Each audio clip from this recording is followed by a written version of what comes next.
Hello बच्चा party, कैसे हैं आप सब लोग? सब चंगा बच्चों। आज का फिजिक्स का लेक्चर बहुत ही ज्यादा इंपॉर्टेंट है और बहुत ही ज्यादा इंटरेस्टिंग होने वाला है। पर उसके पहले कर लेते हैं छोटी छोटी मगर मोटी बातें, क्योंकि आपकी रिक्वेस्ट बार बार आ रही है कि मैम ऐप को कैसे हम खोलें, कैसे डाउनलोड करें, क्या करें कि हम जाके ऐप में आपके वीडियोस देख पाए, है ना। तो उसके लिए पहले कुछ पेजेस आपको ऐप के बारे में बता देंगे। देखिए, जब आप सबसे पहले कहाँ जाओगे बेटा? प्ले स्टोर पर जाओगे तो आपको इस तरीके का आइकन जहां दिखेगा ना, easily learn with a smile, ठीक है, उसको डाउनलोड कर लेना है। अब जब आप डाउनलोड करोगे तो अगला पेज क्या आ रहा है, देखो, न्यू यूजर मोबाइल नंबर। अब आपको ये बात पता है कि आप पहले क्या करोगे, एक नया अकाउंट क्रिएट करोगे, है ना। नया अकाउंट क्रिएट करोगे तो आपको उसके लिए करना क्या है, बेसिकली अपना यहाँ पे नंबर डाल देना है, फोन नंबर, मोबाइल नंबर जो है वो डाल देना है, ठीक है, और सेंड ओटीपी पे क्लिक करना है। इसके बाद क्या होगा, इसके बाद थोड़ी बहुत जो डिटेल्स है ना वो और भर देना आप, ठीक है, और उसको जो है आपको ओटीपी के साथ वेरीफाई करना है। सो लोकेशन आपको ऑन रखनी है, ये एक इंपॉर्टेंट पॉइंट है। लोकेशन जो आपकी फोन में होती है ना, आप ऊपर से ड्रैग करते हो तो लोकेशन का जो आइकन आता है उसको आपको ऑन कर देना है, ठीक है। उसके बाद देखिए, ज्यादा कोई आपकी पर्सनल डिटेल्स नहीं है, है ना। नाम, email ID, gender, mobile number और फाइनल वेरीफाई विद ओटीपी पे क्लिक करिए। उसके बाद देखिए आप यहाँ पे ओटीपी डाल देंगे अपना, है ना। ओटीपी डालने के बाद क्या होगा, आपको यहाँ पे जो है वेरीफाई पे क्लिक कर देना है, ठीक है। इसके बाद नेक्स्ट स्टेप क्या होगा बेटा? नेक्स्ट स्टेप होगा कि आप कौन से कोर्स के लिए प्रिपेयर कर रहे हैं। भैया अभी आप अगर मेरा वीडियो देख रहे हो तो आप टॉपर्स के लिए प्रिपेयर कर रहे हो, और टॉपर्स के लिए आपको क्या करना है, देखो, class 11th and 12th CBSE state boards and more, यहाँ पे जाना है, ठीक है। अब हो सकता है कि आपके भाई, बंधु, दोस्त, यार कुछ ऐसे भी हो सकते हैं जो किसी और एग्जाम की प्रिपरेशन करना चाहते हैं, तो वहां पे आप इसको, जो ऐप है उसको रेफर कर सकते हो, ठीक है।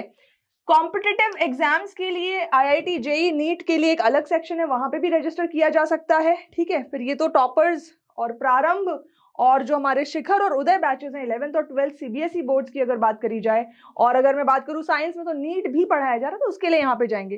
फिर अभी भी कई सारे ऐसे बच्चे जो सीयूईटी जो है शायद सेकंड अटेम्प्ट भी देंगे अगले साल, है ना। तो अगर सीयूईटी के लिए प्रिपेयर कर रहे हैं तो आपको कहाँ जाना है बेटा? यहाँ पे जिस भी आप कोर्स के लिए एनरोल कर रहे हैं, है ना, उस कोर्स को क्लिक करके एनरोल कर लेंगे। यहाँ पे ब्लू बॉक्स कहाँ बना हुआ है? यहाँ पे बना हुआ है। क्योंकि आप ये वीडियो क्यों देख रहे हैं? क्योंकि आप टॉपर्स के बारे में पढ़ रहे हैं। रेकमेंड करें दूसरे लोगों को ये वीडियो, तो वो लोग जान जाएंगे कि भैया हमें कहाँ से कहाँ को पहुंचना है ना। How to download the app, how to select a course, all of that necessary information. उसके बाद देखो, यहाँ पे जब आप नेक्स्ट क्लिक करते हो, ठीक है, तो नेक्स्ट क्लिक करने के बाद आपका जो भी बैच है, साइंस के बच्चे हो, टॉपर्स बैच पे क्लिक करोगे, है ना। और यहाँ पे देखो चेकलिस्ट है ना, इसको सेलेक्ट करना है, ठीक है, चेकलिस्ट को सेलेक्ट कर देना है, फिर नेक्स्ट पे क्लिक कर दोगे, ठीक है। फिर नेक्स्ट पे क्लिक करने के बाद अब आपको मिलेगा आपकी क्लास। तो आप अगर 11th में हो तो 11th, 12th में हो तो 12th, जो भी आपकी क्लास है ना, वो यहाँ पे क्लिक कर दोगे। प्रारंभ वाले 11th में करेंगे, टॉपर्स वाले 12th में करेंगे, ओके। उसके बाद आपको फिर से नेक्स्ट में क्लिक करना है। अब आते हैं साइंस के सब्जेक्ट्स, आपको यहाँ पे दिख रहे हैं। आपको लग रहा होगा अरे यार ये तो पैसे पे करने पड़ेंगे, है ना। ये साल भर का कोर्स फी है, लेकिन ये साल भर का कोर्स फी पे नहीं करना, क्योंकि अगर आप ये कूपन कोड अप्लाई करते हैं, कौन सा कूपन कोड? फ्री इजीली, याद रखना, जेड आ रहा है, इजीली में फ्री की स्पेलिंग तो सबको याद रहेगी, और इजीली की तो दिल से लगा के बैठ जाओ, EAZILY, ठीक है। तो ये कूपन कोड अगर आप अप्लाई करते हैं, आपने जो भी सब्जेक्ट लेना है उसको ऐड टू कार्ट करा और वहां पे जाके वीडियो देखने के लिए ये कूपन कोड आप अप्लाई कर देंगे, है ना, तो आप ऐप में बड़े ही आराम से वीडियोस जो है देख सकते हैं। अब आप पूछ रहे होंगे कि मैम ये ऐप में वीडियोस जो हम देखेंगे, क्यों देखेंगे? यूट्यूब पर हमारे पास ये वीडियोस अवेलेबल है, तो ऐप में हम क्यों जा रहे हैं? बेटा ऐप जो है हमारी वो बेहद इंपॉर्टेंट है, बेहद इंपॉर्टेंट है, ठीक है। क्योंकि जब आप ऐप देखोगे तो फिजिक्स की जो वीडियोस आप देखने वाले हो या किसी भी सब्जेक्ट की जो आप वीडियोस देखने वाले हो, उसमें ऐड नहीं आएंगे, ठीक है। तो वाई ऐप, ये देख लो यहाँ पे, अगर वाई ऐप की बात करी जाए तो सबसे पहला आंसर तो ये है कि नो ऐड, यहाँ पे कोई ऐड आपको नहीं देखने को मिलेगा। उसके अलावा डाउनलोडेबल मटेरियल्स, अब ये जो आपके डाउनलोडेबल मटेरियल्स है ना बच्चावाड़ी, इसमें बहुत नेसेसरी और जो इंपॉर्टेंट है वो है आपकी डीपीपी। ये जो डीपीपी है रेगुलरली वहां पे अपलोड होते जाती है, यानी जो भी लेक्चर पढ़ाया गया है उससे रिलेटेड आपको कम से कम 10, 15, 20 क्वेश्चंस जो हैं वो दिए जाते हैं, आप सॉल्व करेंगे, ठीक है। और सॉल्व करने के बाद अगर आपको क्वेरी आती है ना, क्वेरी आती है तो क्वेरी जो है आप ऐप में हमारे एक्सपर्ट आस्क डाउट का एक सेक्शन होगा, ठीक है, वहां पे आप जैसे ही अपनी क्वेरी डालेंगे, क्वेरी का स्क्रीनशॉट या जो भी आप डालेंगे क्वेरी, तो वहां पे आपको एक्सपर्ट क्या करेगा भैया, एक्सपर्ट आपको उसका रिप्लाई देगा, एक डिटेल्ड सॉल्यूशन देगा और आपको वो बहुत जल्दी जो है समझ में आ जाएगा, है ना। तो ये सारे फीचर्स आपको ऐप में मिलेंगे। इसके अलावा और भी बहुत सारे फीचर्स मिलेंगे। और उसमें एक और इंपॉर्टेंट बात है कि लेक्चर नोट्स, जो भी यहाँ पे पढ़ाया जा रहा है, एनोटेटेड जो भी यहाँ पे बोर्ड पे लिखा जाता है, उसकी एनोटेशंस जो है ना, बेसिकली कंप्लीट लेक्चर नोट का जो पीडीएफ है वो भी आपको मिलता है, वो भी आपको मिलता है। तो ये बहुत स्पेशल फीचर्स हैं ऐप के। कोर्स फ्री है, कूपन कोड अप्लाई करिए, है ना। तो ये बातें मैंने आपको स्टार्टिंग में क्यों बता दी, स्टार्टिंग में इसलिए बता दी कि अगर अभी आप वीडियो देख रहे हो तो कोशिश करो कि अभी आप ऐप डाउनलोड कर लो सबसे पहले, है ना। और सेम वीडियो आप इसको ऐप में ढूंढकर देखने की कोशिश करो। एक बार आप यूज टू हो गए तो बिना एड्स के आप वहां पे वीडियोस देख सकते हो और वहां पे आपको ये डाउनलोडेबल मटेरियल्स मिलेंगे और उसको सॉल्व करके आपको अपनी क्वेरीज या डाउट्स जो है पूछने हैं, ठीक है। सो बेटा ऐप के साथ जितना ज्यादा अक्वेंट हो जाओगे, है ना, उतना ज्यादा आपके लिए अच्छा होगा, फायदा होगा आपको, है ना। उसके अलावा और भी बहुत सारे ऐप में नए नए फीचर्स हम जल्द ही लेकर आने वाले हैं, इन प्रोसेस चल रहा है ना। तो आपको और भी एडवांटेजेस ऐप के जानने को मिलेंगे, ठीक है। अब हम आते हैं मुद्दे पर। मुद्दा क्या है आज का फिजिक्स का लेक्चर, किसके ऊपर बेस्ड है? तो बेटा टॉपिक है पैरेलल प्लेट कैपेसिटर्स। इसके पहले हमने जाना कि कैपेसिटेंस क्या होती है, कैपेसिटर्स क्या होते हैं, ठीक है, डाइलेक्ट्रिक्स क्या होते हैं। अब हम स्पेसिफिकली एक टॉपिक कवर करने वाले हैं आज के लेक्चर में, पैरेलल प्लेट कैपेसिटर्स। तो इसके बारे में जानेंगे, इंट्रोडक्शन किस प्रिंसिपल पे बेस्ड होता है, ठीक है। दूसरा, पैरेलल प्लेट्स कैपेसिटर्स का सीरीज और पैरेलल कॉम्बिनेशन। जैसे आपने 10th क्लास का थोड़ा बहुत याद होगा कि रेजिस्टर्स का सीरीज और पैरेलल कॉम्बिनेशन पढ़ा है, कुछ उसी तरीके से पैरेलल प्लेट कैपेसिटर्स के भी सीरीज और पैरेलल कॉम्बिनेशन के सिंपल सर्किट्स हम सॉल्व करेंगे और उसके बाद अगले आने वाले लेक्चर्स में थोड़े एडवांस लेवल के क्वेश्चंस भी करेंगे। कैपेसिटेंस खुद में एक बहुत बड़ा टॉपिक है और ये बोर्ड के लिए, नीट के लिए, इनफैक्ट जेई के लिए भी बहुत इंपॉर्टेंट टॉपिक है बच्चों। पूरी इलेक्ट्रोस्टैटिक्स की अगर बात करी जाए, तो एक्चुअली दरअसल कैपेसिटर्स पे काफी सारे अच्छे क्वेश्चंस जो हैं बनते हैं। काफी इंपॉर्टेंट सेक्शन है इलेक्ट्रोस्टैटिक्स का, ठीक है। और इससे काफी कंसेप्चुअल प्लस न्यूमेरिकल दोनों टाइप के क्वेश्चंस आते हैं। आप खोल के देखिए पुराने साल के पेपर, पीवाईक्यू और मेंटी क्विज तो हम कराने वाले ही हैं, बहुत जल्द कराने वाले हैं, है ना। तो आपको देखने को मिलेंगे क्वेश्चंस इसके ऊपर। खैर एनीवेज, अब हम आते हैं कि भैया पैरेलल प्लेट कैपेसिटर क्या है, सीधे सीधे इसकी बात करते हैं, ठीक है। पैरेलल प्लेट कैपेसिटर, बेटा व्हाइट पे येलो से मैंने टॉपिक लिखा है, तो होपफुली आपको दिख रहा हो, और नहीं दिख रहा हो तो कोई बात नहीं, ये देखो हाईलाइट कर दिया, ठीक है। सो बेसिकली आपने कैपेसिटर के बारे में क्या पढ़ा था? कैपेसिटर के बारे में पढ़ा था कि ऐसी कोई भी डिवाइस जिसके पास चार्ज को होल्ड करने की कैपेसिटी हो, ठीक है। बेसिकली कैपेसिटर क्या है? Device which can hold charge, जो चार्ज को होल्ड करके रख पाए। अब आमतौर पर जितनी भी डिवाइसेस को आप देखते हो, जानते हो, लगभग हर डिवाइस चार्ज को होल्ड कर पाती है। सही बात, लगभग हर डिवाइस किसी ना किसी तरीके से चार्ज को होल्ड कर पाती है, पर किसी की कैपेसिटी ज्यादा होती है, किसी की कैपेसिटी कम होती है। तो हम स्पेसिफिकली डिजाइन्ड कैपेसिटर्स बनाते हैं। हम कैपेसिटर्स की अरेंजमेंट को अपने हिसाब से मैनिपुलेट करके ऐसे बनाते हैं ताकि वो ज्यादा से ज्यादा चार्ज को क्या करे, होल्ड कर पाए।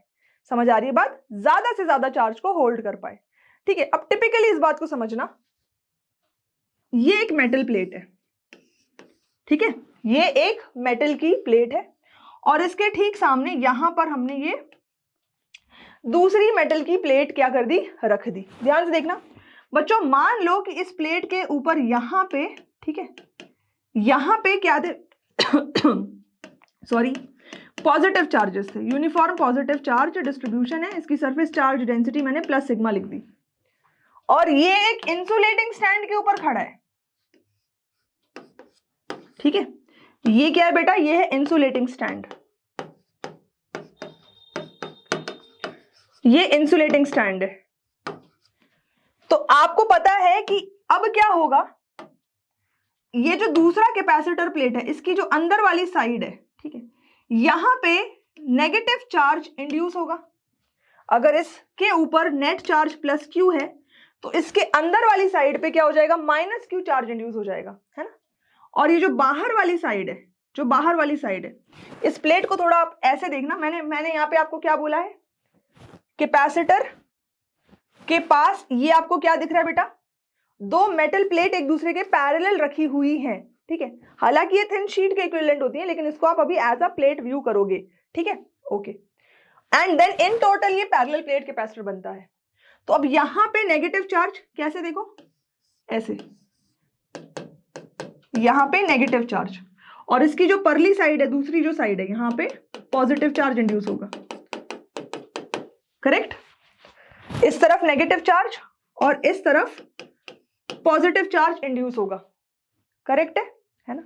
और मान लो इनको हमने कुछ डिस्टेंस से सेपरेट करके रखा है, इनके बीच में जो डिस्टेंस है वो d है, ये जो प्लेट एरिया है वो a है ना, ये एरिया लेंथ इनटू ब्रेड्थ कर सकते हो, तो प्लेट एरिया को अपन a लिख देते हैं, है ना। इस तरीके से अपन ने इसको अरेंज करके रखा है।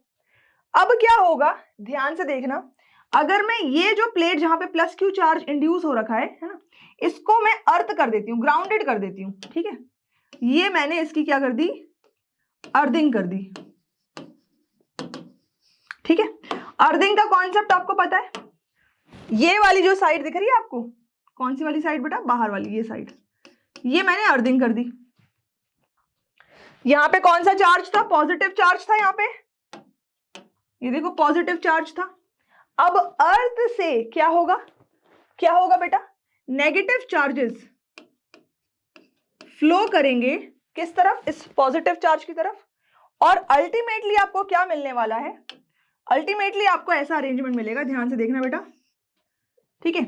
आप अगर सामने से देखोगे तो आपको क्रॉस सेक्शन लीनियर दिखेगा, है ना। तो यहां पे मैंने आपसे कहा था कि पॉजिटिव चार्जेस है, ठीक है, और ये जो है एक इंसुलेटिंग स्टैंड पे था, और यहां पे क्या थे बेटा, नेगेटिव चार्जेस इंड्यूस हुए थे, ठीक है, और इसको हमने अर्थ कर दिया था, ये साइड को, इलेक्ट्रॉन्स अर्थ से प्लेट की तरफ जाएंगे। अब जितनी भी इलेक्ट्रिक फील्ड है, जितनी भी इलेक्ट्रिक फील्ड है, वो सिर्फ और सिर्फ इन दोनों प्लेट्स के बीच में है, correct. Electric field is contained within these two plates, ठीक है। और जहां पे फील्ड है वहां पे इलेक्ट्रोस्टैटिक एनर्जी है, चार्ज कहीं मूव नहीं कर रहा, चार्ज स्टैटिक है, तो ये एप्लीकेशन है इलेक्ट्रोस्टैटिक का, ठीक है। तो इस रीजन में, ठीक है, इस रीजन में इलेक्ट्रोस्टैटिक पोटेंशियल एनर्जी स्टोर्ड है, क्या है, electrostatic potential energy is stored. जब हमको जितनी एनर्जी चाहिए उस तरीके से कैपेसिटर को किसी सर्किट में यूज करके उससे उतनी एनर्जी ली जा सकती है। आगे आने वाले समय में आप रेजिस्टर के साथ कैपेसिटर के कनेक्शन को पढ़ोगे, सीरीज पैरेलल कनेक्शन, इंडक्टर के साथ, मतलब अलग अलग जगह पर। भैया कैपेसिटर इतनी इंपॉर्टेंट डिवाइस है कि मैं क्या बताऊं।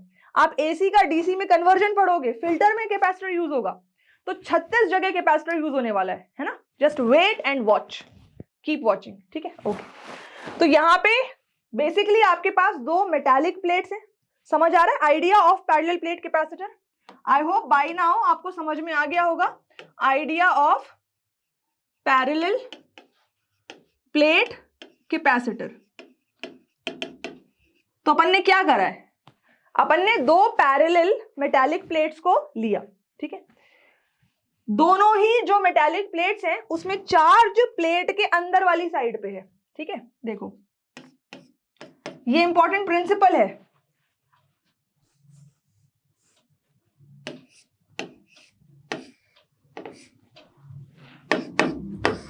Charge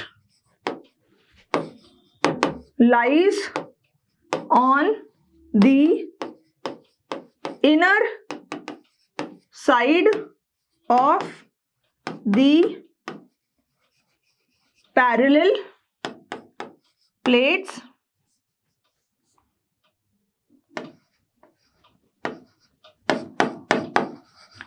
of the capacitor। ये बहुत इंपॉर्टेंट, ये वीवीआईपी पॉइंट, इस पे क्वेश्चन बन जाएगा।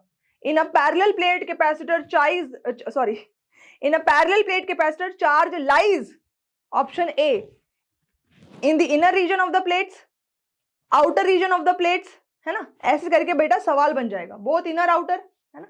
तो आपको याद रखना है कि बाहर वाले रीजन में चार्ज नहीं है, इसीलिए इसको जब हम बनाते हैं सिंबॉलिकली, तो सिंबॉलिकली इसको ऐसे बनाया जाता है, पैरेलल प्लेट कैपेसिटर हो गया।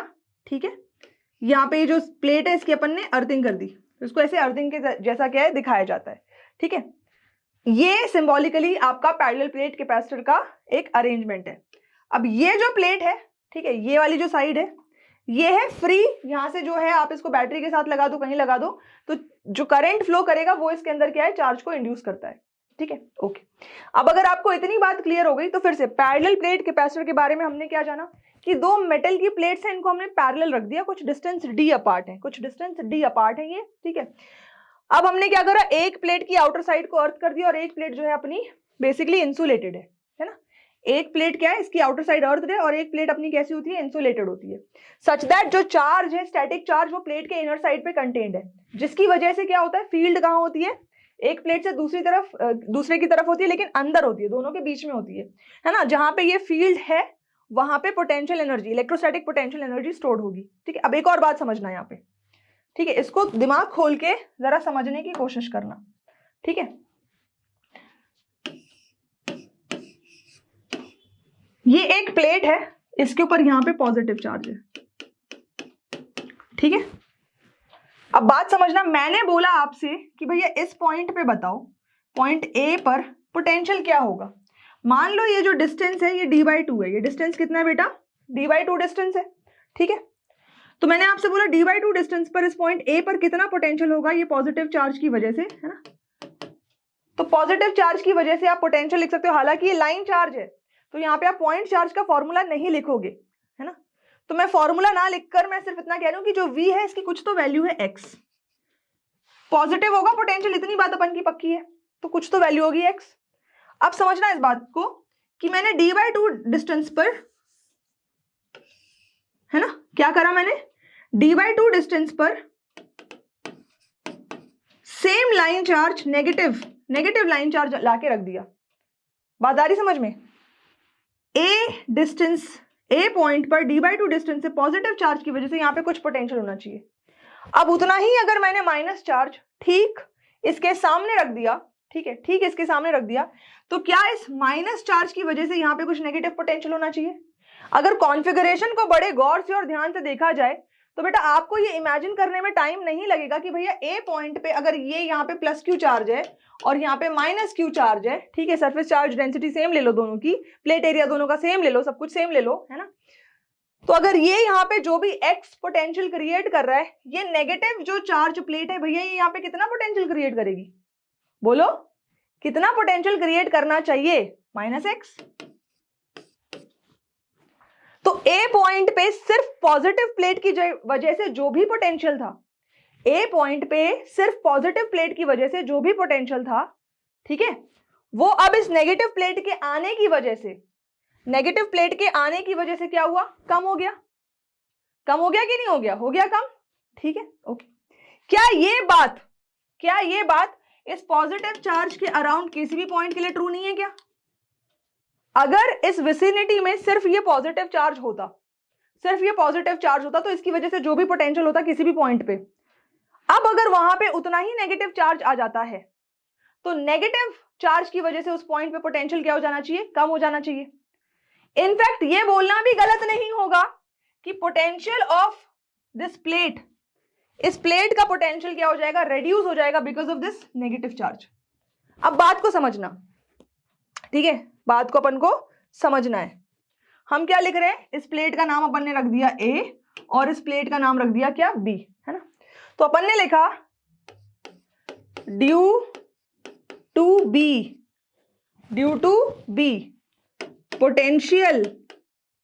Potential of A reduces, B की वजह से A का पोटेंशियल कम हो गया है पहले के मुकाबले। तो अगर पोटेंशियल कम हो गया है, और हमने पिछले लेक्चर में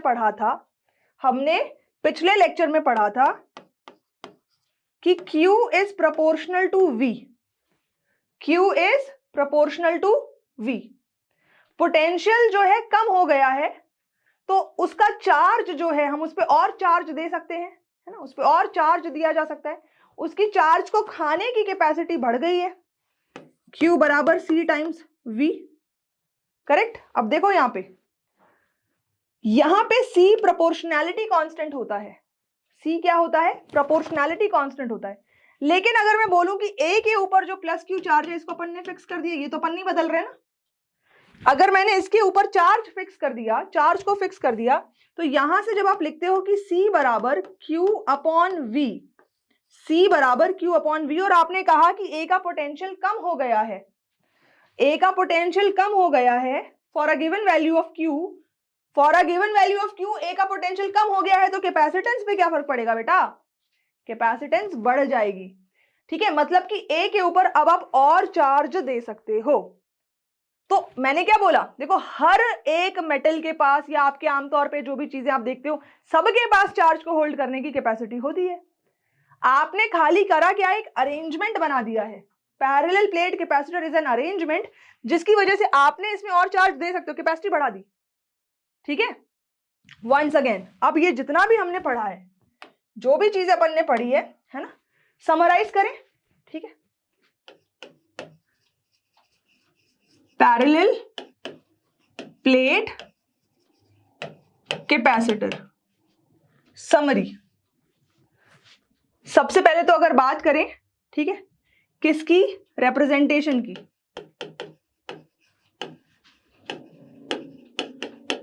डायग्रामेटिक रिप्रेजेंटेशन।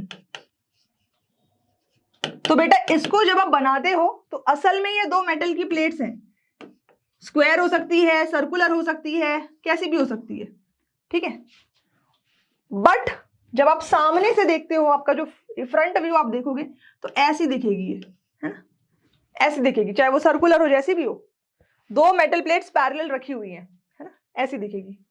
और आमतौर पर जब आप पैरेलल प्लेट कैपेसिटर जब ज्यादातर पढ़ रहे होते हो, क्वेश्चन सॉल्व कर रहे होते हो, स्पेसिफिक क्वेश्चन में होगा कि दोनों की सरफेस चार्ज डेंसिटी अलग अलग है। ज्यादातर क्वेश्चंस में आप देखोगे कि दोनों ही प्लेट्स की सरफेस चार्ज डेंसिटी सेम है, ठीक है।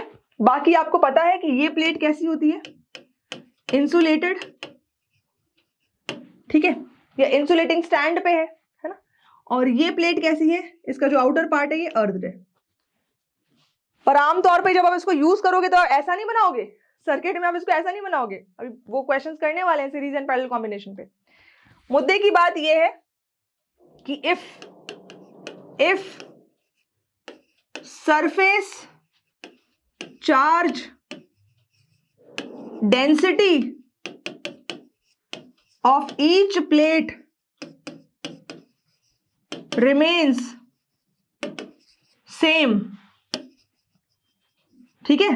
तो इसकी वजह से क्या होगा, there will be uniform electric field between the plates, ठीक है, between the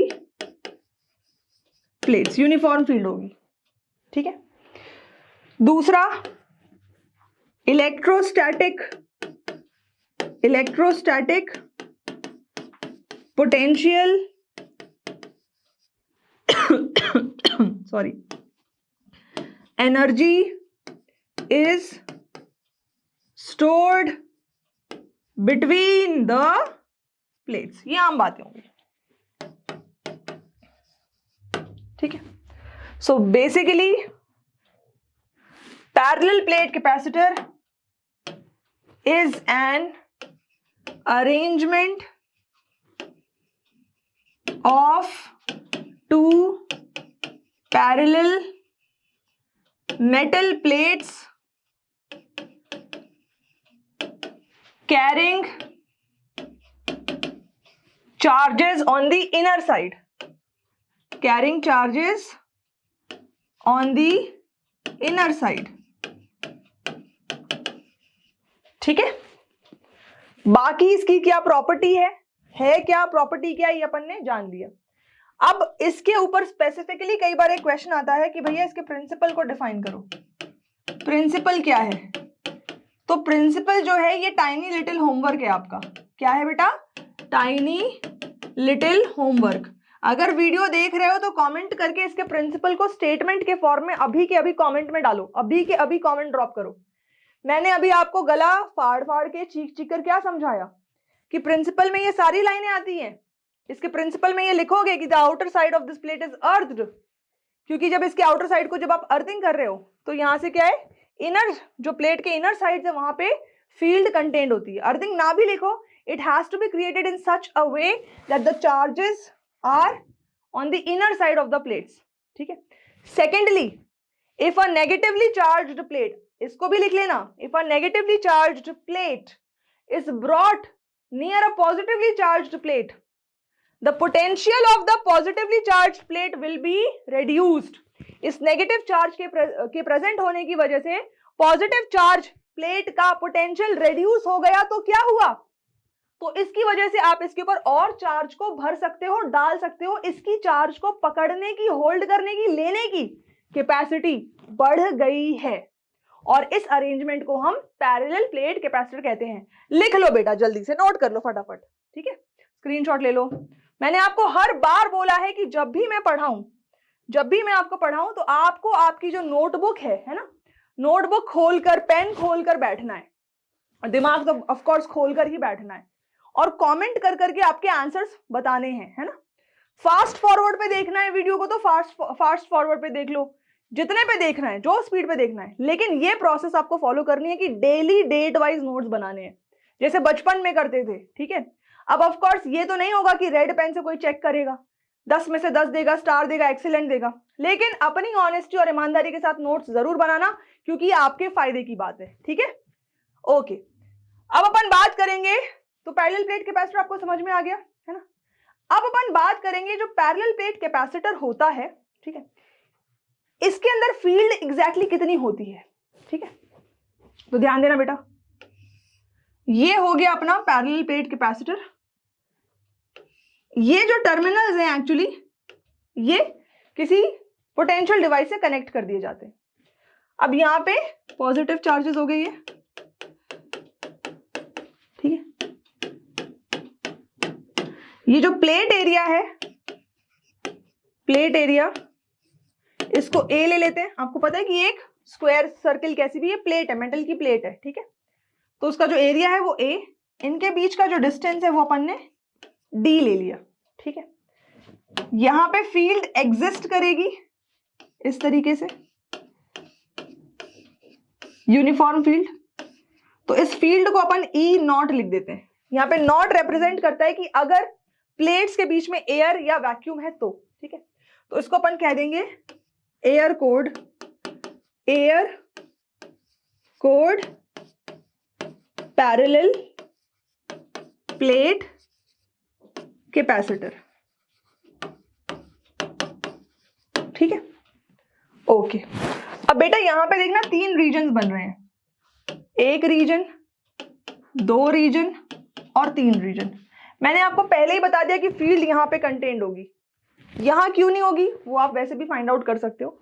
अगर मैं कहूं कि इस पॉजिटिव चार्ज की वजह से यहां पे फील्ड बताओ, तो इस पॉजिटिव चार्ज की वजह से वैसे भी अगर आप इस रीजन में फील्ड लिखोगे, मान लो ई लिखते हो, ठीक है, तो उसकी डायरेक्शन कैसी होगी, ऐसी होगी।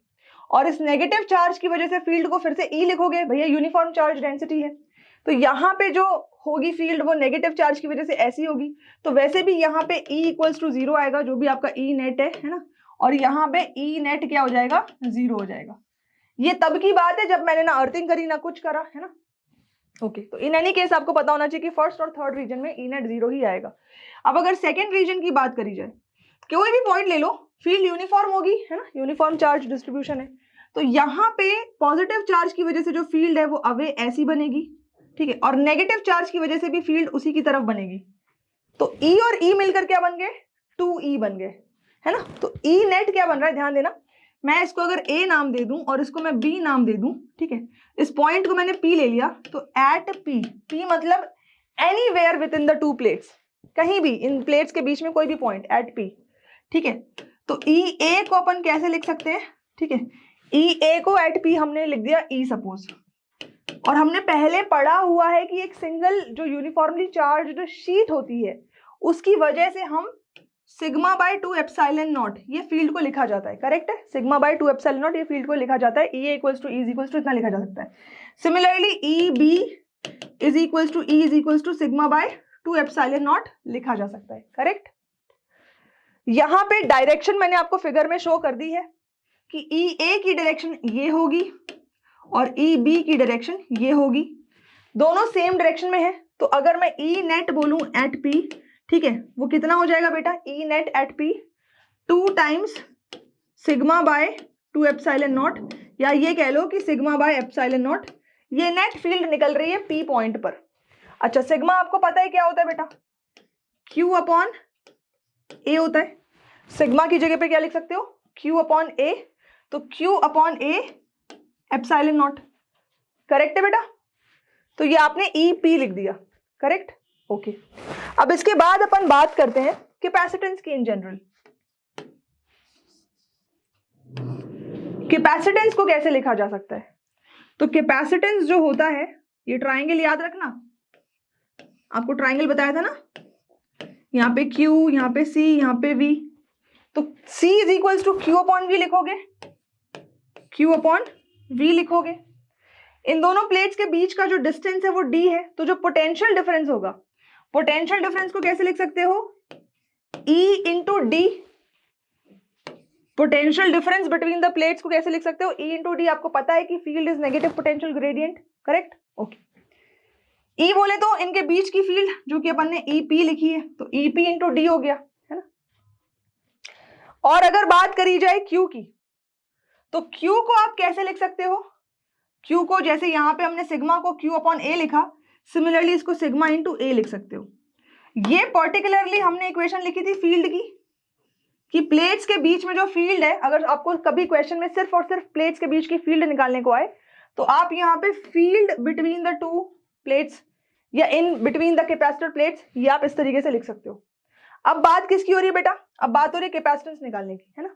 तो यहाँ पे सिग्मा को निकालो, यहाँ से सिर्फ इतना इक्वेशन ले लो, ये और ये ले लो, तो सिग्मा को क्या लिखोगे, EP इंटू एप्सिलॉन नॉट, ये लिखोगे EP इंटू एप्सिलॉन नॉट, ऊपर A है, ऊपर A है, नीचे EP इंटू D, तो EP कैंसिल हो गया, तो कैपेसिटेंस कितनी आ रही है, capacitance is equals to epsilon not A by D। ये काफी इंपॉर्टेंट रिजल्ट है, आपको हर जगह यही रिजल्ट काम में आने वाला है, तो ये आपको याद रखना है, ठीक है। फिर से अभी हमने क्या पढ़ा कि जो पैरेलल प्लेट कैपेसिटर है, ठीक है, पैरेलल प्लेट कैपेसिटर में जो इसके बीच में जो फील्ड है E नॉट, ठीक है, E नॉट को क्या लिख सकते हैं, सिग्मा बाय एप्सिलॉन नॉट या फिर Q upon A epsilon nought. ये अपना पहला रिजल्ट है। दूसरा, इसके बीच में जो कैपेसिटेंस है इसको C नॉट लिख सकते हो बेटा, कितनी आई, epsilon not A upon D आई, ठीक है। केस, अगर इसके बीच में कोई डाई इलेक्ट्रिक मीडियम फील्ड होता, ठीक है, if a dielectric medium completely fills the space completely fills the space between the plates, completely fills the space between the plates। उस केस में आप लिखते कैपेसिटेंस, डाइलेक्ट्रिक मीडियम डाला है तो M फॉर मीडियम, ठीक है, कितना हो जाता पता है आपको, जब भी मीडियम आएगा, मीडियम की बात आएगी तो एप्सिलॉन नॉट बेटा कैसे रिप्लेस होगा, एप्सिलॉन नॉट कैसे रिप्लेस होगा बताया जाए भाई। तो यहां पे जो आपने ये फॉर्मूला लिखा था एप्सिलॉन नॉट आया कहां से था उसको भी देख लो, इस फॉर्मूले से आया था, करेक्ट। तो एप्सिलॉन नॉट की अगर यहाँ पे ई नॉट ना लिखकर मैं अगर ई एम लिखती तो सिग्मा के नीचे यहाँ पे एप्सिलॉन एम आया होता, क्या आया होता बेटा एप्सिलॉन एम। तो एप्सिलॉन नॉट को रिप्लेस करके आप यहाँ पे क्या लिखने वाले हो, आप लिखोगे epsilon M A by D, permittivity of the medium, permittivity of the medium, और परमिटिविटी ऑफ द मीडियम को आप कैसे लिख सकते हो एप्सिलॉन आर, ठीक है, epsilon not a by D, या तो ऐसे या यहां पे एप्सिलॉन आर की जगह के times epsilon not a by D. तो हम ये कह सकते हैं कि कैपेसिटेंस जब आपने कोई डाइलेक्ट्रिक स्लैब को पूरे तरीके से अंदर इस पैरेलल प्लेट कैपेसिटर के स्पेस के अंदर डाल दिया तो capacitance for that medium becomes के टाइम्स सी नॉट। ये भी काफी इंपॉर्टेंट रिजल्ट है और अभी मल्टीपल टाइम आप इस रिजल्ट को देखोगे, ठीक है। अच्छा, अब इसके अलावा capacitance of parallel plate capacitor कौन कौन से फैक्टर्स अफेक्ट करते हैं वो देख लो बेटा। Factors affecting capacitance of a parallel plate capacitor. ये जो भी अभी आप पढ़ रहे हो, क्योंकि ये पैरेलल प्लेट कैपेसिटर्स के बारे में इंट्रोडक्शन है, बेसिक है, तो सीबीएसई के बच्चों के लिए काफी इंपॉर्टेंट जानकारी है। ये सारी छोटी छोटी डेरिवेशंस और फॉर्मूले बेटा आपको याद रखने हैं। मैं फिर से रिमाइंड करा दूं, एक अच्छी नोट मेकिंग का अच्छा हिसाब किताब ये होता है कि आप साथ में एक अपनी फॉर्मूला बुक बना के चलो। अगर आप आज से ये करना शुरू करते हो तो एंड में आपको बहुत फायदा होने वाला है, नहीं तो बेटा भटकोगे कि कोई मेरे को फॉर्मूला चार्ट दे दो, कोई मेरे को अच्छे वाले नोट्स दे दो, खुद के बना लो तो समझ भी ज्यादा आएंगे, ठीक है, ओके। तो factors affecting capacitance of a parallel plate capacitor में आपको स्क्रीन पे यहाँ पे क्या दिख रहा है, फॉर्मूले में आपको क्या क्या दिख रहा है, ए और डी। ए और डी इस प्लेट की जियोमेट्री या शेप को डिफाइन करता है। प्लेट एरिया कम होना, ज्यादा होना, प्लेट्स के बीच में डिस्टेंस कम होना, ज्यादा होना, बेसिकली प्लेट की शेप और साइज पे कैपेसिटेंस डिपेंड कर रही है, ठीक है। तो number 1 depends on shape and size of parallel plate capacitor. Parallel plate capacitor की शेप और साइज पे कैपेसिटेंस डिपेंड करती है। जाहिर सी बात है, जब एयर था तो एप्सिलॉन नॉट, और जब कोई डाइलेक्ट्रिक मीडियम है तब अपन यहाँ पे के पुट कर रहे हैं। तो प्लेट्स के बीच में कौन सा मीडियम है उस पे भी डिपेंड करती है, ठीक है। तो डिपेंड्स कैपेसिटेंस और किस पे डिपेंड करती है, depends on the medium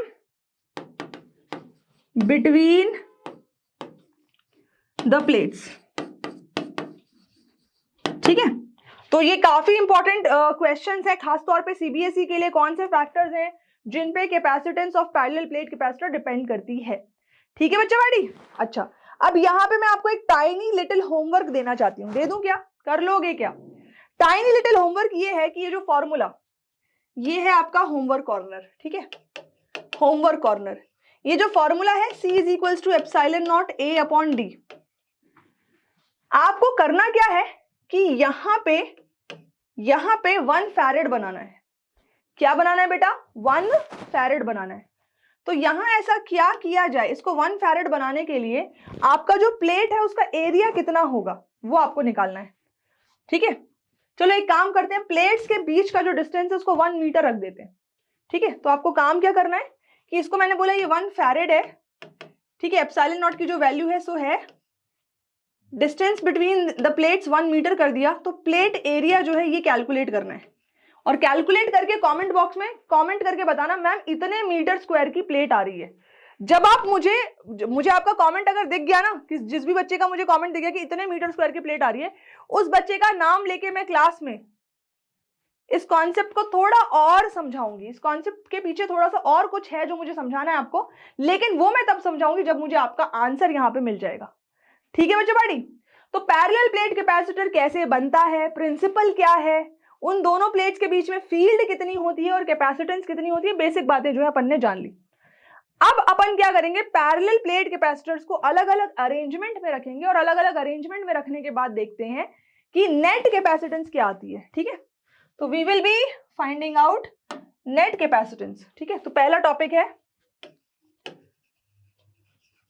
parallel plate capacitor, ठीक है, इन सीरीज और यहां पे इन पैरेलल,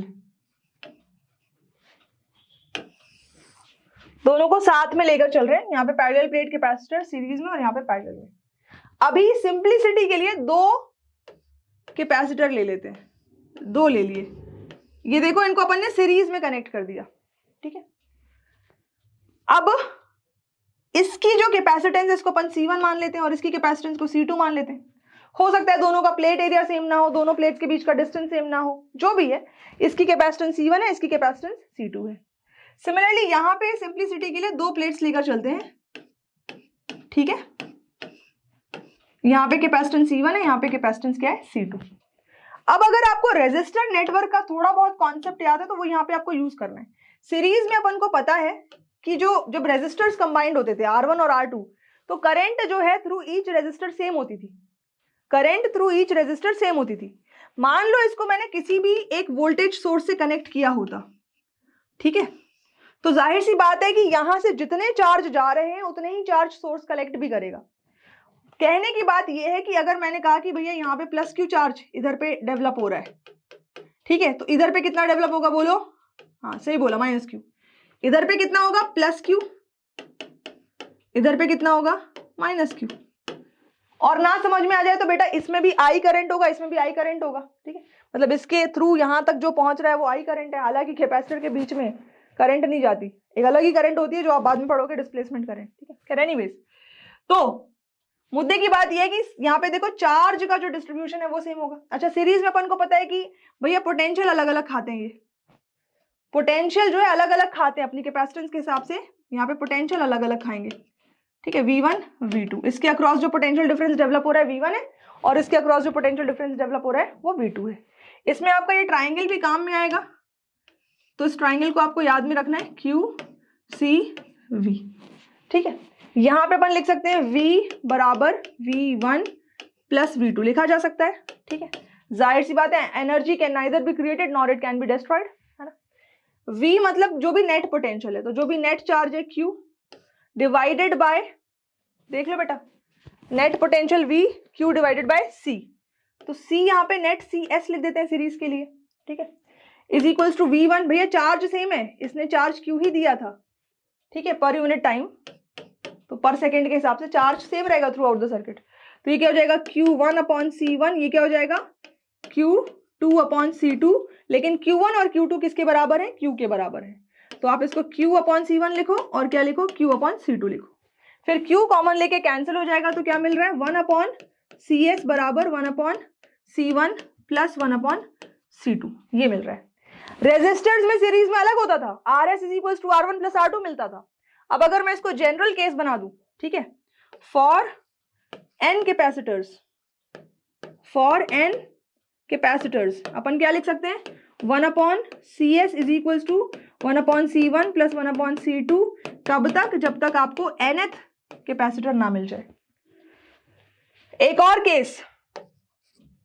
केस, अगर मैं ये कह दूं कि C1 C2 C3 सारे के सारे Cn तक सबके सब बराबर हैं और सबकी वैल्यू को अपन C मान लेते हैं, उस केस में आप क्या लिख सकते हो? उस केस में आप लिख सकते हो 1 अपॉन CS बराबर 1 अपॉन C n टाइम्स, तो CS की वैल्यू क्या हो जाएगी? CS will be equal to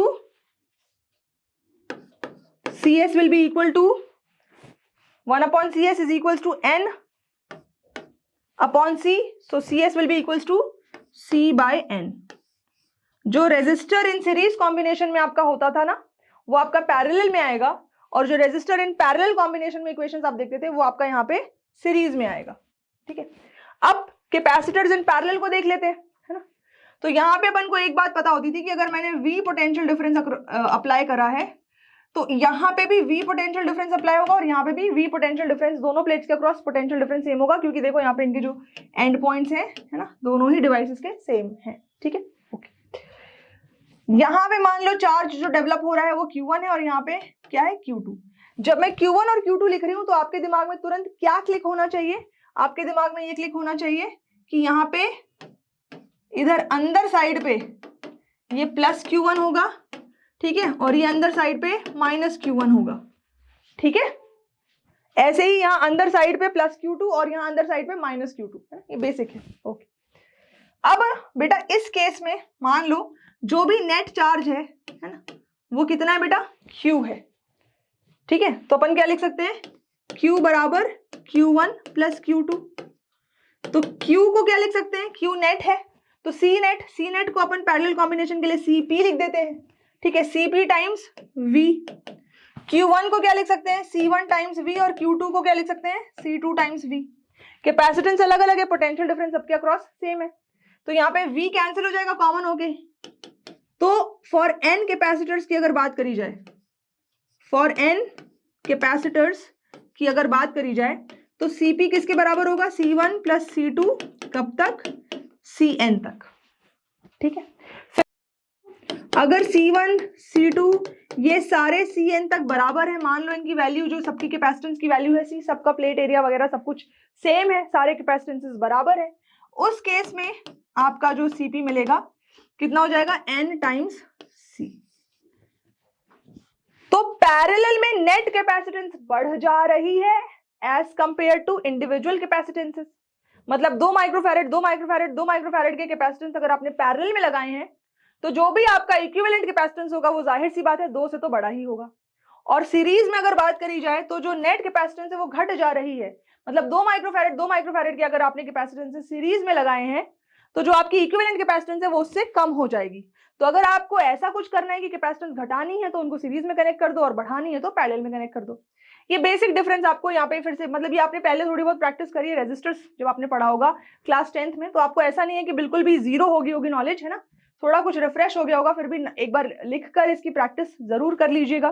ठीक है, अब हम आ जाते हैं छोटे छोटे शॉर्ट ट्रिक्स पे कि जब इसके ऊपर नेटवर्क सॉल्व करने के ऊपर क्वेश्चन आते हैं तो आपको सीरीज और पैरेलल को कैसे अप्लाई करना है. सीरीज आप पैरेलल आप बड़े इजीली अप्लाई कर दोगे. अब देखो, है ना, पैरेलल कॉम्बिनेशन को आप बड़े आसानी से अप्लाई कर सकते हो, जैसे वहां पे सीरीज करते थे वहां पे आपको पैरेलल में करना है.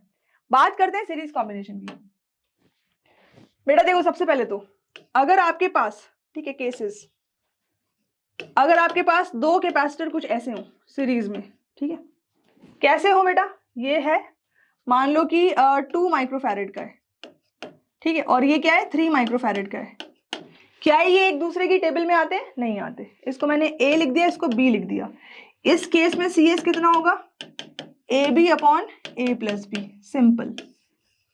ठीक है, अच्छा, ये पहला केस हुआ.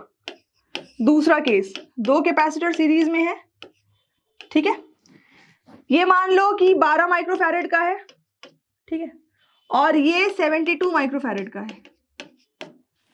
ठीक है, बेसिकली अगर आप नोट करो तो 12 की टेबल में 72 आता है इंटू 6 टाइम्स.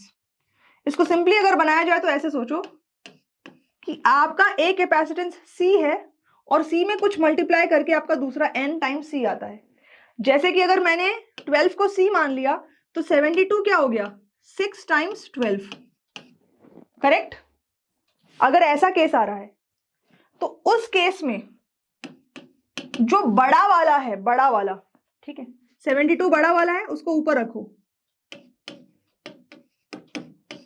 बड़ा ऊपर होता है ना, ठीक है, बड़े वाले को क्या कर दिया, ऊपर कर दिया. नीचे आपको N+1 करना है, ठीक है, 6 + 1, नीचे क्या किया है, n+1 करा है। ठीक है, देखो बेटा 72/7 माइक्रोफैरेड जो है कैपेसिटेंस आएगी। नहीं यकीन हो रहा तो ट्रेडिशनल मेथड से कर लो, ये अपना ट्रेडिशनल मेथड है, ट्रेडिशनल मेथड को अप्लाई करते हैं। तो और A × B तो 72 × 12 और नीचे है A + B तो 72 + 12।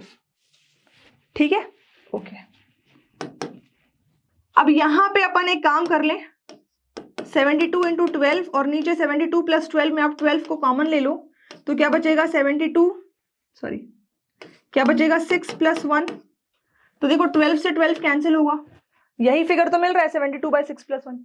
तो खाली एक स्टेप आसान क्या हुआ है कि आपको यहाँ पे ये दिमाग नहीं लगाना पड़ा, समझ आ रही बात, वो दिमाग नहीं लगाना पड़ा, सीधे ऊपर बड़ा वाला नीचे n+1। तो इस तरीके से पैरेलल कॉम्बिनेशन में थोड़ा सा क्या आप जल्दी जल्दी इसको सॉल्व कर लोगे। ठीक है, अच्छा। इसके अलावा आपको ऑलरेडी पता है कुछ चीजें, जैसे कि अगर मैंने बोला होता कि भैया बहुत सारे कैपेसिटर्स हैं, सबके सब सीरीज में लगे हुए हैं, है ना, और सबके सबकी कैपेसिटेंस कितनी है, मान लो 6 6 6 6 ईच, सबकी 6 ईच है ना। तो टोटल कितने कैपेसिटर्स हो कि मान लो कि कुछ इसकी कैपेसिटेंस 216 ऐसा कुछ नंबर दे दिया, तो n फाइंड आउट करना है। तो आपको पता है कि यहाँ पे आप क्या करोगे, CS = ये n है, n फाइंड आउट करना है, तो CS = आप क्या लगाओगे, C/n लगाओगे। तो यहां से n क्या हो जाएगा, n हो जाएगा C/CS, C/CS। ठीक है, और C की वैल्यू आप क्या रख दोगे, C मतलब एक इंडिविजुअल कैपेसिटेंस 6। अब मैंने आपको बोलते बोलते बोला था कि बताओ टोटल कैपेसिटेंस 216 हो जाए, तो पहले ही अपने दिमाग में एक बात रखनी है कि भैया आपने सीरीज में कनेक्ट किया है तो टोटल कैपेसिटेंस 216 तो हो ही नहीं सकती, इंडिविजुअल कैपेसिटेंस से आपको छोटा ही नंबर लेना है। तो नेट कैपेसिटेंस क्या हो जाएगा, 3 हो जाएगा। अगर 216 बोला होता तो नॉट पॉसिबल हो जाता। ठीक है, ओके। तो अब n की वैल्यू कितनी आ गई, 2 आ गई। तो इस तरीके से जो है अपन ये क्वेश्चंस जो है सॉल्व कर सकते हैं। अगर 3 कैपेसिटर्स होते हैं तो 3 कैपेसिटर्स में केसेस कैसे सॉल्व किए जाते हैं, फिर से देख लो। आप क्या लिखते हैं, 1/A + 1/B + 1/C, फिर यहाँ पे आप 1/CS लिखते हैं, है ना, फॉर 3 कैपेसिटर्स। ठीक है, तो यहाँ पे आप आगे कैसे सॉल्व करते बेटा, ये हो जाता एलसीएम लेते ABC, क्या मिलता BC, क्या मिलता AC, क्या मिलता AB। ठीक है, तो CS क्या बन जाता है, यहाँ से CS बन जाता ABC ऊपर, तीनों का प्रोडक्ट ऊपर। जैसे 2 के लिए ऊपर दोनों का प्रोडक्ट था तो 3 के लिए ऊपर तीनों का प्रोडक्ट, 2 के लिए ऊपर दोनों का सम था, 3 के लिए नीचे 2 का सम, 2 का मल्टीप्लीकेशन और फिर सम। ठीक है, BC AC + AB। तो ये फॉर्मूले लगाकर, अगर वैसे तो इस तरीके के कॉम्बिनेशन सॉल्व करने के लिए ऐसे नहीं आते, लेकिन जब रियल टाइम आप क्वेश्चंस करते हो तो क्विक सॉल्यूशंस के लिए ये फॉर्मूले दिमाग में होना चाहिए, ताकि आप क्विकली, अगर कोई बड़ा नेटवर्क है आपको और वहां पे आपको 2 सीरीज में दिख रहे हैं तो आप उसको फटाफट छोटा कर दो। नेटवर्क को जल्दी छोटा करने के लिए ये क्विक फॉर्मूले जो है दिमाग में होने चाहिए। ठीक है, एक बार फिर से देख लो बेटा। अब इस पर अगर कोई क्वेश्चन आता है तो इस टाइप का क्वेश्चन आ सकता है, कैसा कि ये आपका कोई कैपेसिटर है, ये आपका कोई कैपेसिटर है, ठीक है, और बोला कि ये 5, ये शायद आपके एनसीईआरटी का क्वेश्चन है, चेक भी कर सकते हो। तो 500 वोल्ट जो है इधर अप्लाई कर दिया अपन ने। ठीक है, 500 वोल्ट को अपन ने अप्लाई कर दिया।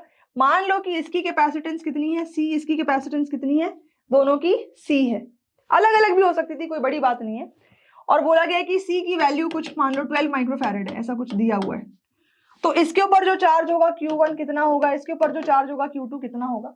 कहने का मतलब ये है कि C, Q, V इन तीनों में से कोई 2 वैल्यूज गिवन हो तो आपको थर्ड निकालने को आ सकती है। ठीक है, तो ये थे बेटा सिंपल केसेस, है ना। आज के लेक्चर का मेन एजेंडा क्या था, टू मेक यू अंडरस्टैंड कि पैरेलल प्लेट कैपेसिटर कैसे बनता है, क्या प्रिंसिपल होता है उसका, और simple combination of series and parallel combination of capacitors. इसके आगे और भी ज्यादा कॉम्बिनेशंस आते हैं जो हम धीरे धीरे पढ़ेंगे।